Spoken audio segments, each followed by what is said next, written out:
Hi everyone, welcome to prudent classes. I hope all of you are doing good. So guys, आज की इस video में हम discuss करेंगे हमारे सब्जेक्ट MCO 1 का एक और important and paper expected topic, and this topic has been chosen from unit number 12 and this is the part second. Part 1 में हमने डिस्कस करा था about the types of work groups that are available in an organization. अब बात करेंगे उन factors की जो कि इन्फ्लुएंस करेंगे the formation of groups in an organization. तो कौन कौन से ऐसे फैक्टर्स हैं जो कि किसी भी ग्रुप के फॉर्मेशन को इन्फ्लुएंस करते हैं ऑर्गेनाइजेशन में।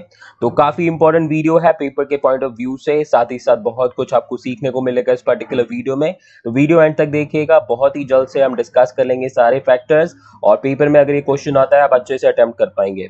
आगे बढ़ने से पहले हमारा मिशन याद रखिएगा, विच इज 70% और मोर इन दी अपकमिंग एग्जाम्स। और ये क्वेश्चन आपका as it is previous year papers में अगर आप चेक करेंगे आपको मिल जाएगा। बाकी जो इंपॉर्टेंट क्वेश्चंस है MCO 1 एंड अदर सब्जेक्ट्स के, वो मैंने टेलीग्राम पर उनकी जो PDFs है वो अपलोड कर दी है, तो वहां से आप डाउनलोड कर सकते हैं। अदरवाइज वीडियो है अवेलेबल क्वेश्चंस की, जिसमें आपको पता चल जाएगा कौन से क्वेश्चन ज्यादा इंपॉर्टेंट है, कौन से कम इंपॉर्टेंट है। तो एक बार अगर टाइम हो तो वीडियो देख लीजिएगा, नहीं तो डायरेक्टली PDF अपना जो है अपलोड कर लीजिएगा, और टेलीग्राम चैनल को भी ज्वाइन कर लीजिएगा जहां पर मैं अपडेट्स देता रहता हूं। बाकी यूट्यूब चैनल पर अगर नए हैं तो चैनल को भी सब्सक्राइब कर लीजिएगा, जिससे कि आपको फ्यूचर वीडियोस की नोटिफिकेशन मिलती रहे। और ये वीडियो अगर अच्छी लगे तो लाइक कीजिएगा ज्यादा से ज्यादा, और अपने दोस्तों के साथ शेयर कर दीजिएगा ताकि उनको भी हेल्प हो पाए। तो चलिए स्टार्ट करते हैं विदाउट फर्दर अडो। अब डिस्कस करेंगे उन फैक्टर्स के बारे में जो कि अफेक्ट करते हैं किसी भी ग्रुप के फॉर्मेशन को ऑर्गेनाइजेशन में। Now I am talking about the organization. तो ऑर्गेनाइजेशन में कौन से फैक्टर्स हैं जो कि एक ग्रुप के फॉर्मेशन को अफेक्ट करेंगे। We are not talking about the personal factors and we are not even talking about normal groups, we are talking about the work groups, क्योंकि पूरी बुक हमारी ऑर्गेनाइजेशन के कॉन्सेप्ट से रिलेटेड है, तो we'll discuss about them।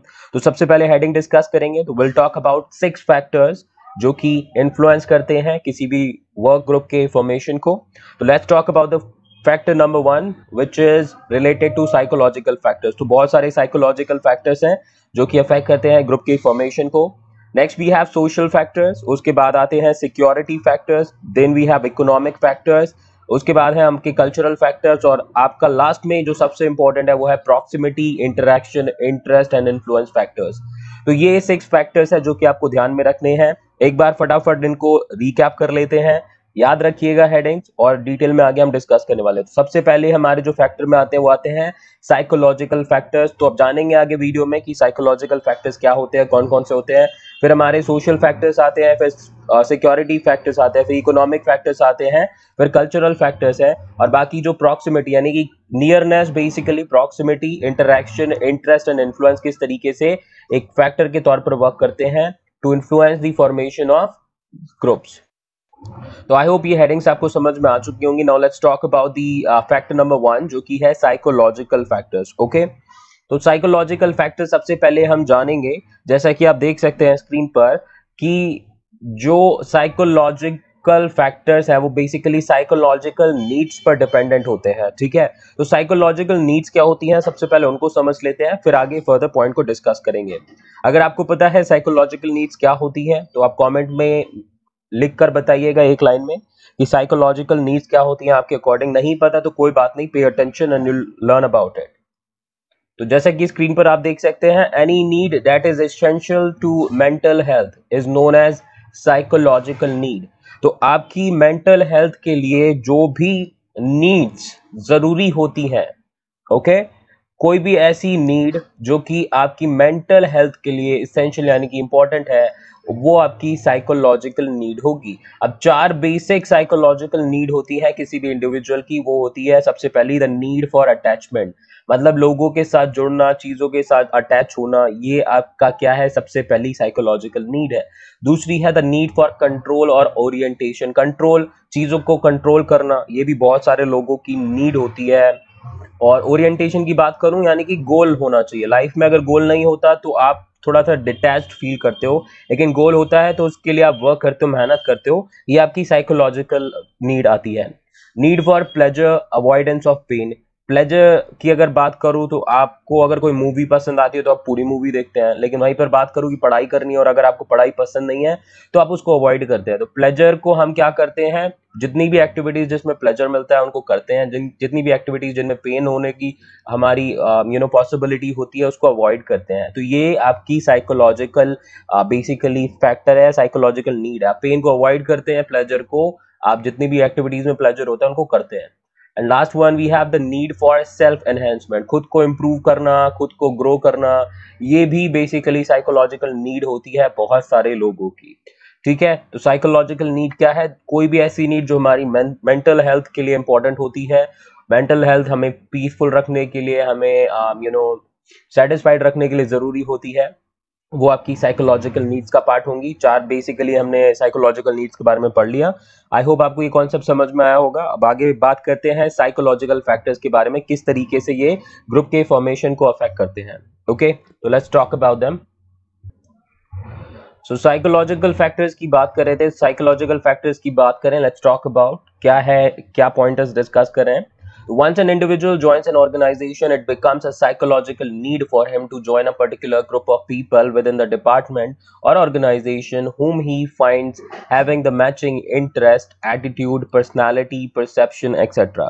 तो जब भी let's take your example, आप मान लीजिए किसी organization को join करते हैं, ठीक है, you join an organization, तो वहां पर आप अकेले काम तो कर लेंगे कुछ दिन, बट थोड़े दिन बाद आपको नीड, ये एक साइकोलॉजिकल नीड फील होगी कि आप लोगों के साथ कनेक्ट करें, किसी पर्टिकुलर ग्रुप ऑफ पीपल के साथ कनेक्ट करें। आपके डिपार्टमेंट के हो सकते हैं, आपके ऑर्गेनाइजेशन के हो सकते हैं, जिन में आपके तरह का इंटरेस्ट हो, एटीट्यूड हो, आपकी तरह की पर्सनालिटी हो, आपके तरह का परसेप्शन हो। जब भी आप ऐसे लोगों से मिलेंगे जिनका आपका मैचिंग इंटरेस्ट है, मैचिंग एटीट्यूड है, मैचिंग पर्सनालिटी है, मैचिंग परसेप्शन है, तो आप उनके साथ में कनेक्ट हो जाते हो, और कनेक्ट हो जाते हो तो ऑब्वियस ही बात है ग्रुप बन जाता है। ठीक है, जब आपको आपके टाइप के लोग मिल जाते हैं, ऐसे लोग जिनका बेसिकली अगर मैं बात करूं, जिनकी कंपनी बेसिकली आपको अच्छी लगती है, जिनके संग आपको पार्टी करना या बाहर जाना अच्छा लगता है, तो बेसिकली ऑटोमेटिकली ग्रुप फॉर्म हो जाता है। तो अपनी साइकोलॉजिकल नीड्स को फुलफिल करने के लिए आप क्या करते हैं, लोगों के साथ कनेक्ट करते हैं। आपके डिपार्टमेंट के लोग हो सकते हैं, ऑर्गेनाइजेशन के लोग हो सकते हैं, जिनमें आपका मैचिंग इंटरेस्ट, एटीट्यूड, पर्सनालिटी या फिर परसेप्शन होता है, उनका नजरिया आपसे मैच करता है। हो सकता है कि उनको क्रिकेट खेलना पसंद है, आपको भी क्रिकेट खेलना पसंद है, राइट। आपको बेसिकली मूवीज के बारे में बात करना पसंद है, उनको भी मूवीज के बारे में बात करना पसंद है, किसी को स्टडी से रिलेटेड काफी इंटरेस्ट है, तो ऐसे ही कनेक्शन एस्टेब्लिश होते हैं, आपको पता भी नहीं चलता। आपके साइकोलॉजिकल नीड को फुलफिल करने के लिए आप ग्रुप का पार्ट बन जाते हैं।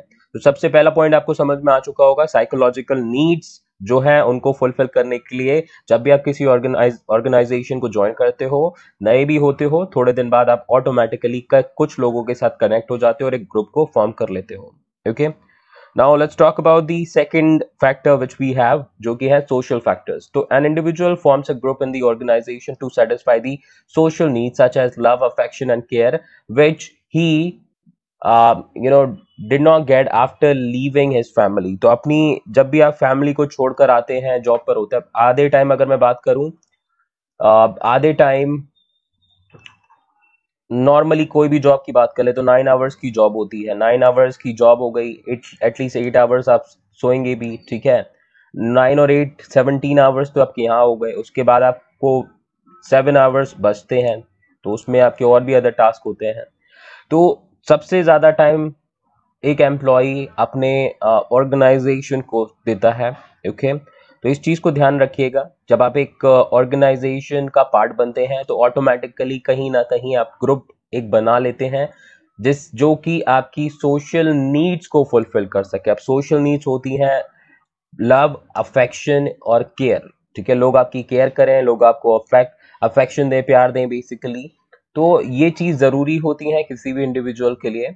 और जब आप अपना बेसिकली घर छोड़कर आते हो ऑफिस, अब कुछ लोग होते हैं कि बहुत दूर दूर से आते हैं। मान लीजिए एक बंदा दिल्ली काम करने आया and he used to live in Tamil Nadu basically. तो ऐसे केस में क्या, आप घर छोड़ के आया, आप घर से अब डेली डेली अप डाउन तो नहीं कर सकता ना वो, तो ऐसे केस में क्या होता है, उसको सोशल जो नीड्स हैं वो फुलफिल करनी होती हैं, जो कि एक ग्रुप के थ्रू उसकी फुलफिल हो जाती हैं। तो इसीलिए लोग क्या करते हैं, ग्रुप बना लेते हैं जहां पर उन्हें फैमिली जैसी फीलिंग आ जाए। ओके, नाउ नेक्स्ट पॉइंट से such groups in the organization are formed on the basis of individual social class, caste, religion. और जितने भी ये सोशल ग्रुप्स होते हैं ये बेसिकली आपके कुछ बेसिस होते हैं, उन पर फॉर्म होते हैं। अब यहाँ पर आपकी सोशल क्लास क्या है, आप रिच हैं, मिडिल क्लास हैं, या ऐसी कैटेगरी में आते हैं, मिडिल क्लास कैटेगरी में आते हैं। तो क्लास, सोशल क्लास क्या है उसके बेसिस पर भी आपका ग्रुप बन जाता है। कास्ट, कास्ट के बेसिस पे भी बन जाता है, शेड्यूल कास्ट है, जनरल है। फिर रिलीजन के बेसिस पे भी हो जाता है, हिंदू, मुस्लिम, सिख, क्रिश्चियन। तो इस तरीके से आपके अलग अलग ग्रुप्स बन जाते हैं ऑर्गेनाइजेशन में भी। It can be depending upon social class, caste और रिलीजन। ओके, तो आई होप ये समझ में आया होगा। और यहाँ पर हमारी जो बेसिकली नीड है सोशल फैक्टर्स में, एक इंडिविजुअल अपनी सोशल नीड्स को फुलफिल करना चाहेगा, साइकोलॉजिकल में आपकी साइकोलॉजिकल नीड को फुलफिल करना था। अब बात करेंगे अपने थर्ड पॉइंट की, जो कि बेसिकली रिलेटेड है सिक्योरिटी फैक्टर से। So an individual sometimes feel insecure whenever there is sudden health problems, termination, suspension, local और पर्सनल प्रॉब्लम्स एक्सेट्रा। तो बहुत से केसेस में देखा गया है, देखिए जब आप काम करते हैं तो बहुत ज्यादा इनसिक्योरिटी होती है, खासतौर पे जब आप एक प्राइवेट सेक्टर जॉब करते हैं। ठीक है, जब आप एक प्राइवेट सेक्टर में जॉब करते हैं तो you don't know what can happen, right. आपके एक टारगेट्स होते हैं जिनको आपको अचीव करना होता है, और इनसिक्योरिटी तो हमेशा रहती है जॉब से रिलेटेड। तो ये चीजें आपका कहीं ना कहीं एक इंडिविजुअल को भी परेशान करती हैं। मान लीजिए एकदम से आपकी हेल्थ खराब हो गई, आपके टारगेट्स मीट नहीं हो पा रहे, क्या करेंगे, बॉस नहीं सुनेगा आपका। You have to meet your target no matter how bad your problem is. कभी कभी सडन टर्मिनेशन हो जाता है, सडन सस्पेंशन हो जाता है आपकी जॉब से। कभी कभी आपकी खुद की पर्सनल प्रॉब्लम्स होती हैं जो कि एक ऑर्गेनाइजेशन केयर नहीं करती। ऑर्गेनाइजेशन इज लीस्ट बॉदर्ड, ये आपकी प्रॉब्लम है तो आपको ही सॉल्व करनी पड़ेगी। तो उस केस में आपका जो ग्रुप होता है, आप जो ग्रुप का पार्ट होते हैं, वो आपको हेल्प करने आता है।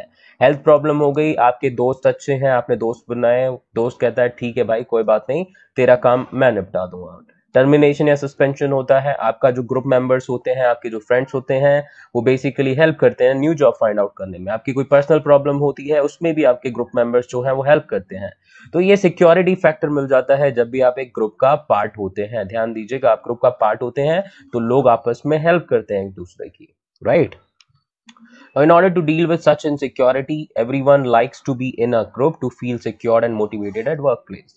तो यहाँ पर यही रीजन है कि आपका एक ऑर्गेनाइजेशन में जो आपके फॉर्मल वर्क ग्रुप्स होते हैं उनके अलावा भी आपके ग्रुप्स बना लिए जाते हैं, जिससे कि एम्प्लॉयज जो हैं वो फील करें more secured, more motivated work place पर। ओके, तो आई होप ये पॉइंट समझ में आया होगा। यहाँ पर हम बात कर रहे हैं सिक्योरिटी फैक्टर्स की, यानी कि ऑर्गेनाइजेशन एक लिमिट तक आपकी हेल्प करेगी, उसके बाद में कहीं ना कहीं आपकी हेल्प आपको खुद करनी है।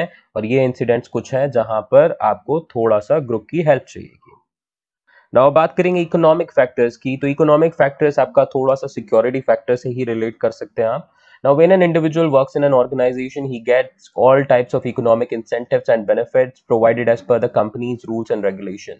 तो जब भी आप किसी कंपनी में काम करते हैं तो कंपनी में आपके जो रूल्स एंड रेगुलेशंस हैं उनके बेसिस पर आपको सैलरी मिलती है, basic salary plus other allowances होते हैं, अदर पर्क्स भी मिलते हैं। ठीक है, तो यहाँ पर उनको हम इकोनॉमिक इंसेंटिव बोल रहे हैं, जो भी आपकी सैलरी और पर्क्स मिलते होंगे आपको। ठीक है, तो सैलरी और पर्क्स जो हैं आपके मिलते हैं और वो कंपनी के रूल्स एंड रेगुलेशन के हिसाब से मिलते हैं। अगर फर्स्ट ऑफ एवरी मंथ आपकी सैलरी क्रेडिट होती है, ठीक है, first of every month you are getting the salary, तो वो फर्स्ट को ही मिलेगी आपका। ठीक है, आपको एडवांस वगैरह का यहाँ पे बहुत सी कंपनीज में फैसिलिटीज नहीं होती, बट ऐसा पॉसिबल नहीं है जो आपको सैलरी या पर्क्स मिल रहे हैं वो हमेशा ही आपकी नीड्स को फुलफिल कर पाए।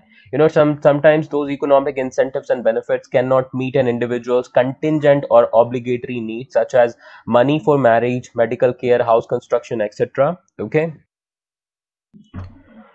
तो आपके जो इकोनॉमिक इंसेंटिव्स एंड बेसिकली जो बेनिफिट्स मिलते हैं ऑर्गेनाइजेशन से, वो कभी कभी आपकी कंटिंजेंट, मतलब सडन जो नीड्स होती हैं, लाइबिलिटीज होती हैं, या ऑब्लिगेटरी नीड्स या लाइबिलिटीज होती हैं, उनको मीट करने में हेल्प नहीं कर पाती। अब कौन सी सडन लायबिलिटी हो सकती है, मान लीजिए आपको एकदम से आप की हेल्थ खराब हो गई, मेडिकल केयर के लिए आपके पास में ना इंश्योरेंस है, तो उस टाइम में आपको पैसे चाहिए, आपको घर बनवाना है सडनली, तब हो सकता है आप घर बनवाना, घर खरीदना बहुत ज्यादा पैसा लगता है, एकदम से सडन मैरिज आ गई घर में किसी के, तो पैसा ज्यादा लगता है।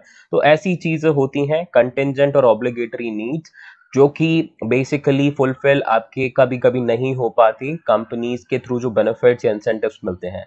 तो उस केस में आपका जो ग्रुप होता है वो हेल्प करता है। तो इसीलिए क्या करते हैं, इंडिविजुअल ग्रुप फॉर्म करते हैं उन लोगों के साथ में जो कि उनकी नीड जब हो, आपकी कंटिंजेंट या ऑब्लिगेटरी नीड्स हो, तो उस टाइम पे वो हेल्प कर पाए। ओके, तो इसीलिए ग्रुप को फॉर्म किया जाता है, और ये एक और इंपॉर्टेंट फैक्टर है जिसकी वजह से ग्रुप का पार्ट बनते हैं किसी भी ऑर्गेनाइजेशन में। ओके, अब बात करेंगे कल्चरल फैक्टर्स की। तो कल्चरल फैक्टर्स की बात करें तो बहुत सारे ऐसे लोग होते हैं जो अलग अलग कल्चर से, अलग अलग सोसाइटी से आते हैं काम करने के लिए। जैसा मैंने आपको एग्जांपल दिया था, a person from south India is coming to north India, ठीक है। साउथ इंडिया से बेसिकली आपका कोई इंडिविजुअल आ रहा है नॉर्थ इंडिया में, या फिर वाइस वर्सा भी कर सकते हैं। एक नॉर्थ इंडिया का इंडिविजुअल, नॉर्थ इंडिया का एम्प्लॉई, उसको शिफ्ट कर दिया जाता है बैंगलोर में, जो कि साउथ इंडिया में है बेसिकली। तो ऐसे केस में क्या होता है, अब अलग अलग कल्चर है, साउथ इंडिया और नॉर्थ इंडिया में अलग अलग ट्रेडिशन फॉलो होते हैं, अलग अलग कल्चर हैं, अलग अलग खाने पीने की बेसिकली जो आपकी चीजें हैं वो भी अलग होती हैं। तो हर किसी को मैनेज करना उस सिचुएशन में थोड़ा डिफिकल्ट होता है। आप काम के लिए आए हैं, मना तो नहीं कर सकते, अलग कल्चर होता है, अलग सोसाइटी है। तो when you come for work you can not say no to anything, right. तो वहां पर आपको मैनेज करना पड़ता है। तो in some cases they have to work far away from their place of origin which makes them feel isolated. कभी कभी आउट ऑफ इंडिया भी जाना पड़ता है, ठीक है, अब्रॉड जाके भी बहुत से लोग काम करते हैं, वहां पर तो कंप्लीट कल्चर और सोसाइटी हो जाती है। तो ऐसे केस में वो आइसोलेटेड फील करते हैं जब भी वो नई जगह पर जाते हैं, ठीक है। जब भी अपने प्लेस ऑफ ओरिजिन को छोड़ के walk they work far away और they go to some other place which has a completely different culture और कंप्लीटली डिफरेंट सोसाइटी, तो उस केस में फिर वो आइसोलेटेड फील करने पर लगते हैं, अलोन फील करने लगते हैं उस पर्टिकुलर लोकेशन पर। अब इसी रीजन से क्या होता है, most of the individuals form group with people coming from same culture, tradition and language to cover up the isolation which will occur in the absence of such groups. तो इस isolation, इस feeling of aloneness को avoid करने के लिए बहुत सारे individuals क्या करते हैं, ग्रुप को फॉर्म कर लेते हैं। अब ऐसे लोग वो ढूंढते हैं जो कि सेम कल्चर से हों, जिसमें से वो आए हैं, सेम ट्रेडिशन फॉलो करते हैं, सेम लैंग्वेज बोलते हैं। तो ऐसे जब भी लोग मिलते हैं तो वो क्या कर लेते हैं, ग्रुप को फॉर्म कर लेते हैं, और ग्रुप को फॉर्म करके जो आइसोलेशन उनको फील होगी अगर ग्रुप ना हो, तो वो आइसोलेशन को अवॉइड कर पाते हैं, ठीक है। ओके, सो आई होप ये पॉइंट आपको क्लियर होगा। Now let's talk about the last factor that we have for this particular video. तो आखिरी जो हमारा पॉइंटर है वो बेसिकली है proximity, interaction, interest and influence. तो किस तरीके से एक ग्रुप के फॉर्मेशन में ये सारी चीजें हेल्प करती हैं। देखिए, प्रॉक्सिमिटी मीन्स किसी के साथ में आपका क्लोज होना, ठीक है। इंटरेक्शन आपको पता है, किसी से इंटरेक्ट करना। इंटरेस्ट मतलब किसी चीज में आपको थोड़ा सा इंटरेस्ट आ जाए। और इन्फ्लुएंस मतलब जब आप, ऑब्वियस ही बात है, कोई चीज आपको प्रभावित करे बेसिकली, ठीक है। तो ये हमारी चार पॉइंटर्स हैं जो कि हेल्प करते हैं एक ग्रुप के फॉर्मेशन में किसी भी ऑर्गेनाइजेशन में। तो in an organization people have to work together to achieve the organizational goals, ठीक है, बहुत ही सिंपल है। लोग ऑर्गेनाइजेशन में जब काम करते हैं एक दूसरे के साथ में, तो उनका पर्पस होता है अपने ऑर्गेनाइजेशनल गोल्स को अचीव करना। वहां पे वो अपने इंडिविजुअल गोल्स को नहीं, ऑर्गेनाइजेशनल गोल्स को अचीव करने आते हैं, और इसीलिए एक दूसरे के साथ में काम करना पड़ता है। अगर खुद के इंडिविजुअल गोल्स अचीव करने पड़ेंगे तो उस केस में वो एक दूसरे के साथ काम ना करें तब भी चलेगा, लेकिन ऑर्गेनाइजेशन में लोगों को एक साथ काम करना पड़ता है ताकि ऑर्गेनाइजेशनल गोल्स अचीव हो पाए, राइट। ये चीज सबसे जरूरी है। Now, due to similarity of nature of job, they have to interact with each other in the organization. तो टीम के कॉन्सेप्ट को हमने पढ़ा था। अब टीम में क्या होता है, जो लोग होते हैं ऑलमोस्ट सिमिलर नेचर का टास्क करते हैं। अब सिमिलर नेचर का टास्क करेंगे तो एक दूसरे के साथ में इंटरेक्ट भी करना पड़ेगा, एक दूसरे से मिल लेंगे, एक दूसरे की हेल्प करेंगे। अब एक दूसरे से जब मिलना होगा, और वो भी कैसा, रेगुलर बेसिस पर, while interacting on regular basis interest develops which ultimately influences them। तो जब आप एक दूसरे के साथ मिलेंगे रेगुलर बेसिस पर, तो कहीं ना कहीं आप का इंटरेस्ट डेवलप होगा दूसरे इंडिविजुअल में। अब यहाँ पर इंटरेस्ट की बात है, मतलब हो सकता है कुछ चीजें हैं जो आपको अगले इंडिविजुअल की अच्छी लगे, ठीक है। आपका एक फ्रेंड सर्कल बन जाए वहां पे, ठीक है, फ्रेंड सर्कल बन जाए, ए है, बी है, सी है, एक बहुत ही मजाकिया, एक बहुत ही साइलेंट रहता है। तो कहीं ना कहीं जब आप रेगुलर बेसिस पर इंटरेक्ट करेंगे तो कहीं ना कहीं आपका फ्रेंड सर्कल बन जाएगा, एक दूसरे के साथ में आपको कंपनी अच्छी लगने लगेगी। अब इससे क्या होगा, एक दूसरे से आप इन्फ्लुएंस भी होंगे और ग्रुप फॉर्म कर लेंगे जहां पर आप बैठकर खाएंगे पिएंगे, ठीक है, चीजें डिस्कस करेंगे, चीजें शेयर करेंगे, काम के अलावा आप बहुत सारे एक्टिविटीज और करेंगे। तो ये ऐसे ही होता है, आपको कभी कभी पता भी नहीं चलता कि आप डेली इंटरेक्शन करने की वजह से एक ग्रुप फॉर्म कर लेते हो, आपको लोगों की कंपनी अच्छे लगने लगती है। शुरू में आपको लगता होगा कि कैसे आप मैनेज करोगे, लेकिन with the passage of time those people will come close to you and you also feel attached with them। ये होता है, ये चीजों के साथ भी होता है, लोगों के साथ भी होता है, जहां पर आप क्या करते हैं, फिर आपस में बैठना शुरू कर देते हैं, चाय वाय ब्रेक पे जाते हैं, खाना खाते हैं, लंच ब्रेक होते हैं, डिस्कस करते हैं अलग अलग चीजों के बारे में। Apart from the official work you also discuss many things, share करते हैं आपस में चीजों को जब भी नीड होती है किसी को। तो ये आपका बहुत ही नेचुरल प्रोसेस है, ठीक है, ये हमारी नेचुरल प्रोसेस है। किसी चीज के आप पहले क्लोज आते हो, फिर आपका डेली इंटरेक्शन जब होने लगता है तो आपका इंटरेस्ट डेवलप हो जाता है, और इंटरेस्ट डेवलप होने के बाद में वो चीज आपको इन्फ्लुएंस करने लगती है, एंड देन उसके बाद आपका एक ग्रुप फॉर्म हो जाता है ऑटोमेटिकली। ओके, तो आई होप जितने भी पॉइंट्स थे आपको समझ में आए होंगे। क्वेश्चन आता है पेपर में तो अच्छे से अटेम्प्ट कीजिएगा, और टेलीग्राम ग्रुप को भी ज्वाइन कर लीजिएगा, साथ ही साथ चैनल सब्सक्राइब भी कर लीजिएगा फॉर फ्यूचर वीडियोस। चलो मिलते हैं नेक्स्ट वीडियो में, अभी के लिए इतना ही। Thank you so much for watching and perform best in your exam.